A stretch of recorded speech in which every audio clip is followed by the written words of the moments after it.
अधिक है। इसीलिए बालिग व्यक्ति अपनी इच्छा से जहाँ रहना चाहती है वो रह सकती है। उसके माँ बाप का उस पर कोई कानूनी अधिकार नहीं बनता है कि वो उसको कहाँ रखेगा, क्या रखेगा। बालिग व्यक्ति पर कोई अधिकार माँ बाप का नहीं रहता है। सर, जब बालिग व्यक्ति पर किसी का अधिकार मतलब माँ बाप का अधिकार नहीं हो सकता है, वही वो बालिग व्यक्ति किसी और के साथ शारीरिक संबंध बनाता है, उनके माँ बाप के द्वारा उनका हत्या कर दिया जाता है, तो ये कहाँ तक सही है? कानून इसके लिए क्या है? जो बालिग है वो अगर अपनी इच्छा से किसी से शारीरिक संबंध बनाता है तो उसके माँ बाप को कोई हक नहीं बनता है कानूनन कि वो इसका विरोध करे या ऐसे कार्य में लिप्त लड़के की हत्या कर दे। ऐसा कानून उसको कोई अधिकार नहीं देता।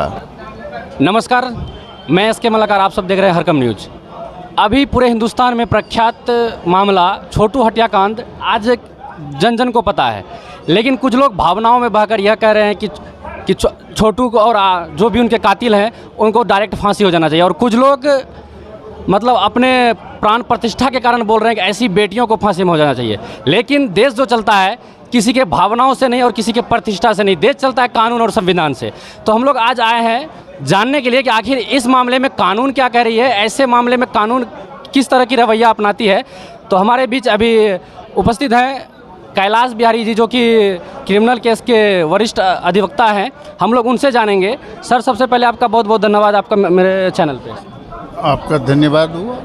तो सर, ये जो छोटू हत्याकांड है, जो इसके विषय में अभी पूरा देश में इसकी चर्चा चल रही है, सर इस तरह के केस जो भी बयानबाजी चल रहा है, इस तरह के केस कोर्ट में कितने समय के लिए टिक सकता है, और ये जो कहाँ तक लगता है कि ये केस के जो भी मतलब क्रिमिनल लोग जो भी इसके ये हैं, तो उनको क्या सज़ा मिल सकता है? सर देखिए, जैसा कि न्यूज़ के माध्यम से सुनने में इस हत्याकांड के विषय की जानकारी हम लोगों को भी हुई है, अखबार में भी पढ़ा है और यूट्यूब चैनल वगैरह सब पर भी रन कर रहा है ये सब न्यूज़। इसके आधार पर तो जो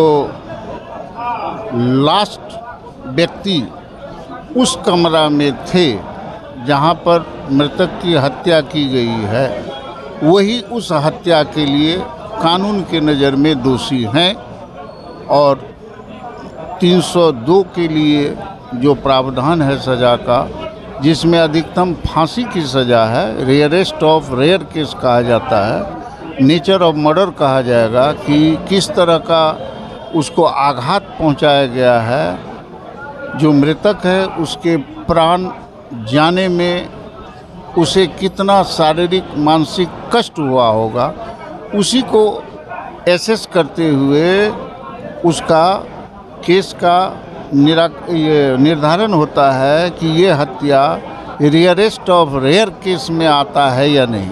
अगर रेयरेस्ट ऑफ रेयर केस में आता है तो उसमें फांसी का प्रावधान है, अन्यथा आजीवन कारावास का, कम से कम आजीवन कारावास का ऐसे कांड में प्रावधान होता है। जैसे सर ऐसे मतलब मर्डर केस पे उस जगह के सबूतों को पुलिस के द्वारा इकट्ठा ना करना और उस जगह को खुला छोड़ देना, उसमें मीडिया वाले जो भी आते हैं वहाँ पे चले जाते हैं, कहीं ना कहीं वहाँ सबूतों के साथ छेड़खानी होगी। अगर बाद में अगर सबूतों की ज़रूरत पड़ेगा तो क्या लगता है कि ऐसे मामले में पुलिस को कितनी सख्ती अपनानी चाहिए, और पुलिस ने नहीं अपनाई है तो कोर्ट के द्वारा इसके लिए पुलिस के ऊपर क्या कानूनी कार्रवाई हो सकती है? देखिए, इस तरह का जहाँ पर कोई अपराध होता है तो जब पुलिस घटना स्थल पर पहुँचती है तो पहला उसका काम होता है कि घटना स्थल पर जो भी वस्तु संदिग्ध है, किसी वस्तु पर अगर खून का दाग है यानी किसी प्रकार का दाग है जो देखने से लगे कि इसका उपयोग इस हत्या में किया गया हो, तो पुलिस को तुरंत उस सामान को सीज कर लेना होगा, या फिंगरप्रिंट वगैरह अगर वहाँ है दीवार पर, दरवाज़ा पर, या कोई बिछावन, बेड वगैरह कुछ भी है, तो उससे उसको फोटोग्राफी के जरिया उसका फिंगरप्रिंट देन एंड देयर ले लेना होगा, ताकि बाद में अनुसंधान के दौरान अगर ज़रूरत पड़े कि जो सस्पेक्ट अपराधी उस केस में पकड़े जाते हैं तो उनके फिंगरप्रिंट से उस वस्तु के फिंगरप्रिंट को मैच कराया जाए, ताकि न्यायालय में जब केस चले तो सबूत मजबूत हो और सही अपराधी को सज़ा मिले। अभी तक पुलिस ने मतलब ऐसा काम नहीं किया, तो क्या लगता है पुलिस के ऊपर भी कानूनी कार्रवाई हो सकती है? अगर पुलिस ऐसे वस्तु को सीज नहीं करती है तो ये पुलिस के द्वारा अनुसंधान में शिथिलता, कहा जाए कि शिथिलता या जानबूझ करके न किया जाना ऐसा कार्य, किसी को लाभ पहुंचाने के उद्देश्य से या जानकारी के अभाव में ऐसा कार्य पुलिस कर देती है, जिसका नुकसान होता है बाद में जा कर के। बहुत सा ऐसा सबूत होता है जो एकमात्र सबूत जो हो जाता है किसी भी व्यक्ति को अपराधी साबित करने में, ऐसे बहुत महत्वपूर्ण सबूत के अभाव में अपराधी छूट जाते हैं। जैसे सर एक सबसे बड़ा सवाल कि बिन ब्याही विधवा आरती कह रही है, मैं मतलब छोटू की विधवा बनकर रहूँगी, ये बताइए कि कानूनी तौर पर इसको कितना मान्यता मिल सकता है कि बिन ब्याही विधवा हो सकती है या नहीं, और इनको कानून मान्यता देता है या नहीं?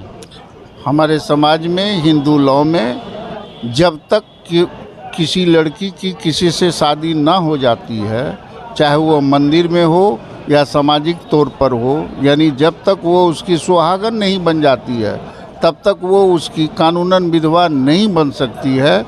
हाँ, ये उसके मानसिकता है कि अब छोटू के प्रति उसको कितना लगाव था, इसलिए वो भावनावश इस तरह की बात कह रही है, लेकिन कानूनन वो उसकी विधवा नहीं कही जा सकती है। जैसे कि सर अभी छोटू, आरती या छोटू के यहाँ रह रही है, क्या अगर छोटू के परिवार वाले चाहे आरती को अपने घर पर लेके आने के लिए तो कानून उनका साथ देगी? क्या वो कानून का सहारा ले सकते हैं?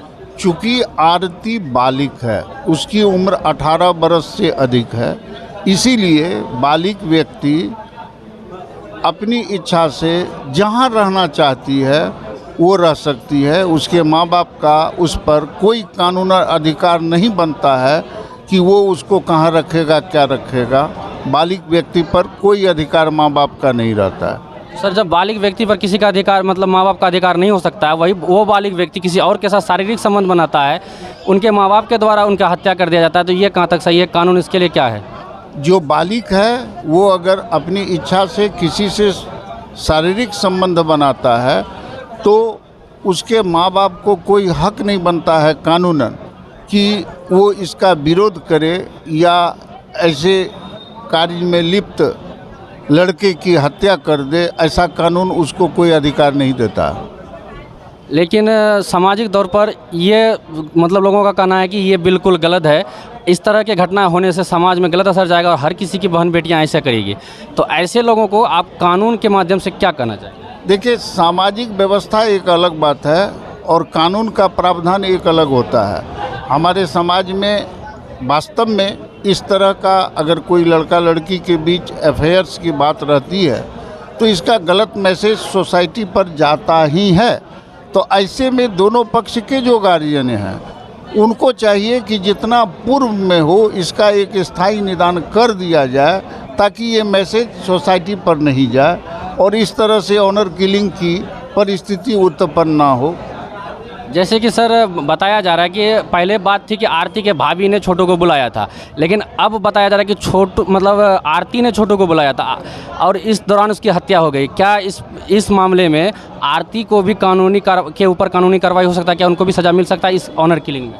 अगर आरती का उद्देश्य उसको बुला के हत्या करवाना था, ये अनुसंधान का विषय है। अगर उसका ऐसा उद्देश्य था तब इस अपराध में वो भी संलिप्त मानी जाएगी।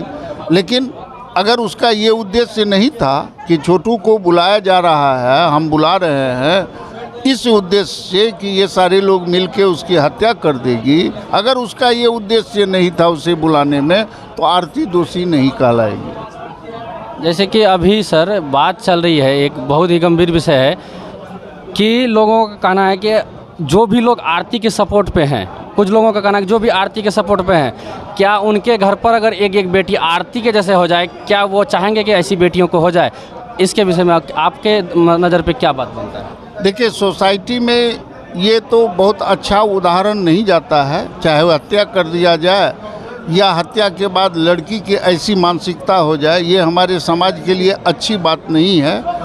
इसीलिए इसके सपोर्ट में या इसके विरोध में आने का सवाल नहीं उठता है। सवाल ये उठता है कि अगर उसकी हत्या की गई है तो जो व्यक्ति उसका हत्या किया है उसे जो कानून में सज़ा का प्रावधान है वो मिलना चाहिए।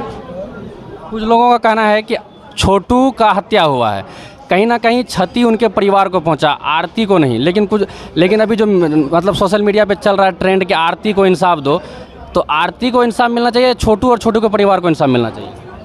जो मृतक है इंसाफ तो उसके परिवार को मिलना चाहिए। आरती से अभी तक उसका भावनात्मक संबंध था, कोई उसका वैधानिक संबंध नहीं हुआ था, क्योंकि उससे वो शादी नहीं किया था, इसीलिए उसका भावनात्मक संबंध था। लेकिन उसके माता पिता का तो उससे वैधानिक संबंध है, इसीलिए क्षति तो उसके माता पिता की, मृतक के माता पिता का क्षति कहलाएगा। सर आखिरी सवाल कि इस तरह के केस में, इस तरह के मामले में, ये ऑनर किलिंग के मामले में किस तरह की एक्ट, किस तरह की धाराएं जो भी मुजरिम होते हैं उनके ऊपर लगता है? ऑनर किलिंग तो एक शब्द दिया गया है कि अपने मोच की लड़ाई में लड़के की हत्या किया कर दिया जाता है, लेकिन सज़ा का प्रावधान तो जो आईपीसी के धारा में सज़ा का प्रावधान है उसके तहत दिया जाता है। ऑनर किलिंग के लिए कोई अलग से सज़ा का कानून नहीं बना हुआ। तो सर इस अपराध में किस तरह की धाराएं लगेगी? ये तो शुद्ध रूप से 302 आईपीसी दफ़ा का केस है, हत्या जिसको कहा जाता है। घर पे बुला के हत्या कर देना, इस पर वो 302 के ही तहत, चाहे घर पे बुला के हत्या हो या राह चलते हत्या हो, हत्या का दफ़ा वही रहेगा और सज़ा उतना ही रहेगा। जैसा कि हम लोगों ने जाना कि भावनाओं में बहकर कोई भी बात कह देना और झूठ मूठ के सोशल मीडिया पे किसी प्रकार की तरह गाली गलौज करना, किसी के ऊपर कोई भी वक्तव्य देना एक तरह का गलत है। हम लोगों ने अभी बात किया, ये लोग कानून और संविधान के मतलब जानकार लोग हैं, इनको पता है कानून में क्या होता है, संविधान क्या कह रही है। तो हम लोग अफवाहों को ना फैलाएं, समाज में सही संदेश दें ताकि इस तरह के मामले आगे चल कर ना हो। बहुत बहुत धन्यवाद।